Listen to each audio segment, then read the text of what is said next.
एक जब माजूरी हो जाती है ना तो फिर इंसान कुछ नहीं कर सकता। मैं अपने हकूक उनसे नहीं मांग सकती क्योंकि मेरे में कमी है। मुझे वो सारे हकूक नहीं मिल सकते जो एक नॉर्मल बीवी को मिलने चाहिए। अस्सलाम वालेकुम नाज़रीन, दिलज़ेब आकाश आपकी खिदमत में हाजिर है और आप देख रहे हैं NPG मीडिया। नाज़रीन, आज मैं आपको मुल्तान की एक ऐसी बाहिम्मत ख़ातून से मिलवाने जा रहा हूँ जिन्होंने अपनी माजूरी को एक साइड पर रखकर अपने बच्चों का और अपनी वालदा का पेट पाल रही हैं। मेरे साथ इस वक्त मौजूद हैं लुबना, जो पोलियो के मर्ज़ में मुब्तला हैं। बचपन से ही इनको पोलियो है, जिसकी वजह से जो है इन्हें काफ़ी मुश्किलात का सामना करना पड़ता है, लेकिन उसके बावजूद ये अपने घर का जो है ख़र्चा चला रही हैं। मेरे से साथ इस वक्त मौजूद है। अस्सलाम वालेकुम जी। जी वालेकुम अस्सलाम। मैम कैसी हैं आप, ठीक हैं? जी अल्हम्दुलिल्लाह। अच्छा मैम, बताइएगा कि इतनी माजूरी होने के बावजूद तमाम काम कर रही हैं, तो कैसा लगता है, किन मुश्किलात का सामना करना पड़ता है? मुश्किलात तो बहुत हैं। शुरू में तो व्हीलचेयर भी नहीं थी, तो उसके बगैर सब कुछ करना बहुत मुश्किल है और बहुत बुरे हालात देखे हैं बचपन में। खाने की रोटी नहीं होती थी 2 टाइम की, तो उन हालात को देखते हुए फिर जाहिर है बंदा छोटी उम्र में भी मैच्योर हो जाता है। तो फिर मैंने सोचा कि चलो मैं चल नहीं सकती तो मैं अपने हाथों से ही जो कुछ कर सकती हूँ वो मैं करूँ। तो फिर मैंने सिलाई कढ़ाई सीखी, एक क्रोशिया सीखा। तो इससे इतना तो नहीं होता कि घर चल सके, लेकिन ये है कि कुछ ना कुछ कमाई हो जाती है कि चलो बेहतर गुजारा ना सही तो नॉर्मल गुजारा हो ही जाता है बस। बाकी ये है कि हिम्मत नहीं हारनी चाहिए, तो बस लगी हुई हूँ। ये बताइएगा कि आपकी जो ज़िंदगी है उसमें आपने शादी की, उसके बाद क्या मामला सामने आए? बस मैं क्योंकि इकलौती थी अम्मी अब्बू की, मैं अकेली औलाद हूँ और कोई बहन भाई नहीं है, तो अम्मी अब्बू चाहते थे कि भाई हमारी बेटी माजूर भी है तो ससुराल ना जाए, इसलिए शादी जिनसे की तो उनको यही कहा गया कि हम अपनी बेटी को इधर ही रखेंगे। तो उन्होंने कहा कि ठीक है ये इधर ही रहेगी, तो फिर मैं जो है उधर दूसरी शादी करूँगा। तो उनकी 2 शादियाँ हैं, तो वो ज़्यादा उधर ही रहते हैं, यहाँ बस कभी कभी आते हैं। तो यहाँ का पूरा घर फिर मुझे देखना पड़ता है। अभी अब्बू का भी इंतकाल हो गया है, तो अम्मी हैं, मैं हूँ और मेरा 5 साल का बेटा है, तो उसी को फिर मुझे ही देखना पड़ता है। अम्मी की भी आँखों का ऑपरेशन हुआ है, तबीयत उनकी सही नहीं रहती, तो मुझे ही फिर सारा कुछ देखना पड़ता है, इसलिए फिर हिम्मत तो नहीं हार सकते। तो ये बताइएगा, काफ़ी मुश्किलात का सामना भी आपको हुआ होगा, तो क्या कहना चाहती हैं कि ये जो आप बनाती हैं इससे आपका जो घर का सर्किट है वो सही चलता है या नहीं चलता है? किन मुश्किलात का सामना, क्योंकि ये मटेरियल बाहर से आता है, तो आपके पास कैसे अवेल होता है ये सामान? ये हमारे मोहल्ले घर के पास ही एक जगह है, वहाँ से ये मिलते हैं, लेकिन इसमें इतनी कमाई नहीं होती कि घर चल सके। अभी आप ये देखें कि इसका एक दुपट्टे का 15 रुपये है और इसको बनाने में 1 घंटा लग जाता है। तो पूरे दिन अगर हम सारा दिन बहुत लगा कर भी काम करें तो 100 रुपये बनता है, तो इतनी महंगाई में 100 रुपये से तो घर नहीं चल सकता। तो मैंने कोशिश की थी कि चलो मैं YouTube चैनल बना लूँ, लेकिन उससे भी कुछ ख़ास नहीं हुआ, कोई अर्निंग नहीं होती। तो बस इतनी महंगाई में बहुत मुश्किल गुजारा हो रहा है। ये बताइएगा, आपके खावन जो हैं वो आपके पास आते हैं, वो आपको घर का खर्चा है, सर्किट है चलाते हैं, या अमूमन देखने को आता है कि अगर कोई दूसरी शादी कर लेता है तो वो फीलिंग जो है वो तब्दील हो जाती है? क्या ऐसा भी हुआ है? बस उन्होंने शुरू से यही कहा था कि मैं यानी कि कम ही आया करूँगा, तो आपने ऐसे ही मैनेज करना है। तो मैं उनसे अब क्या गिला कर सकती हूँ। बाकी उसके अलावा फिर जो रिश्ते आते थे वो सही नहीं होते थे, इसलिए फिर मैंने चलो कहा यही सही है। एक औरत का शादी का नाम भी लग जाए ना तो उसको माशरे में इज़्ज़त मिल जाती है, वरना आपको पता है अकेली औरत नहीं रह सकती, मुश्किल है। तो आपकी शादी कैसे हुई, क्या यानी कैसे उन्होंने आपको पसंद किया, वो आपके पास कैसे आए, ये थोड़ा सा मैं बता दूँ। ये हम क्योंकि यहाँ मुल्तान में जो फंक्शंस होते थे डिसेबल लोगों के, तो उसी फंक्शन में एक जगह मुलाकात हुई थी, तो उन्होंने मेरी थोड़ी हेल्प की थी व्हीलचेयर के हवाले से, उन्होंने मुझे दिलवाई थी।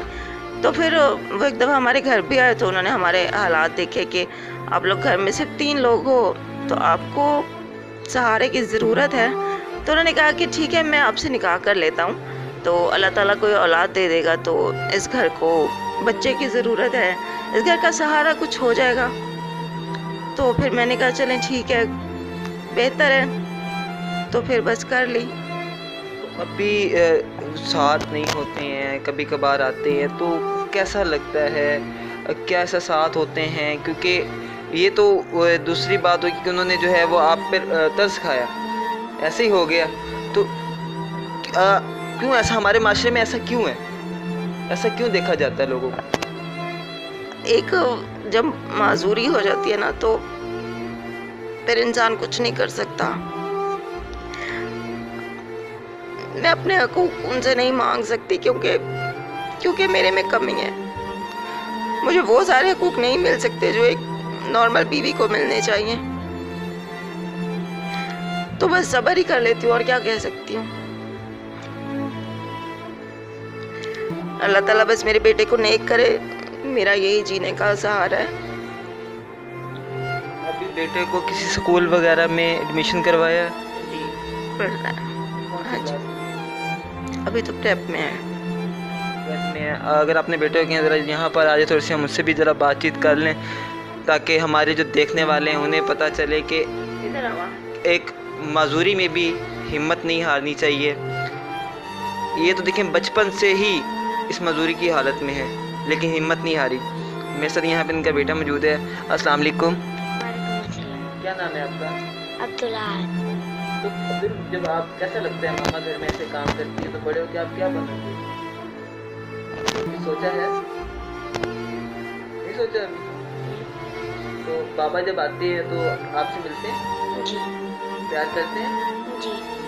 तो मैम जब वो उनके दूसरे बच्चे भी होंगे, तो वो भी उनकी तरह इसको भी वो एजुकेशन दिलवाना चाहते हैं? हाँ जी, प्यार करते हैं। जी जी। तो एजुकेशन के लिए उनके बच्चे हो गए, कितने हुए? ये मुझे नहीं पता।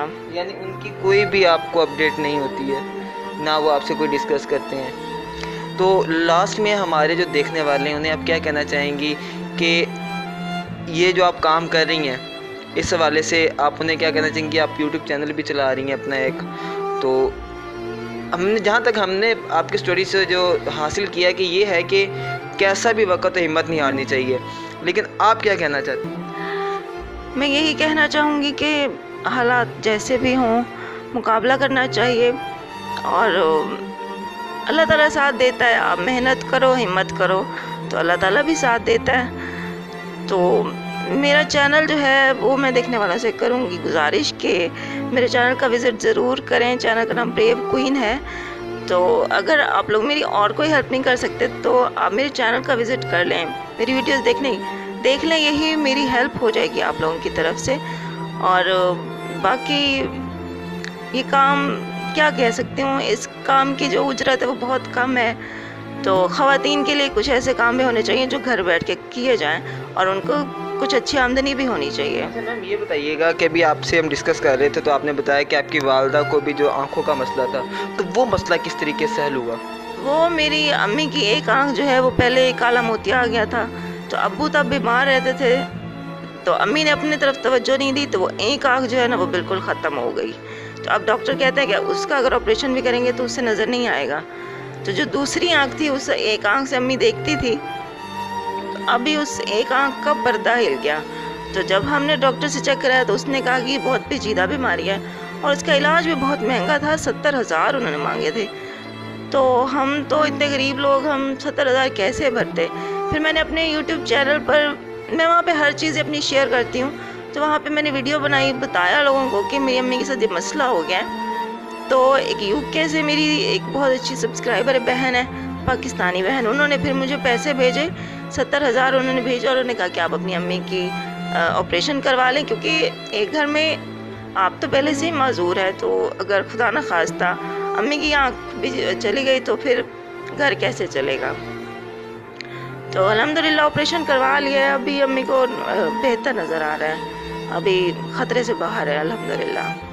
जी बिल्कुल, जैसा कि आपने मैडम लुबना की बात में कहना था कि हिम्मत नहीं हारनी चाहिए। मुश्किल वक्त आते हैं और मुश्किल वक्त चले जाते हैं, क्योंकि मुश्किल वक्त जो होता है वो चंद लम्हे का होता है और चला जाता है। तो इस मुश्किल लम्हे में आपको घबराना नहीं चाहिए, और अपने जो आपके घर वाले उनका साथ जो है वो हर हाल में देना चाहिए।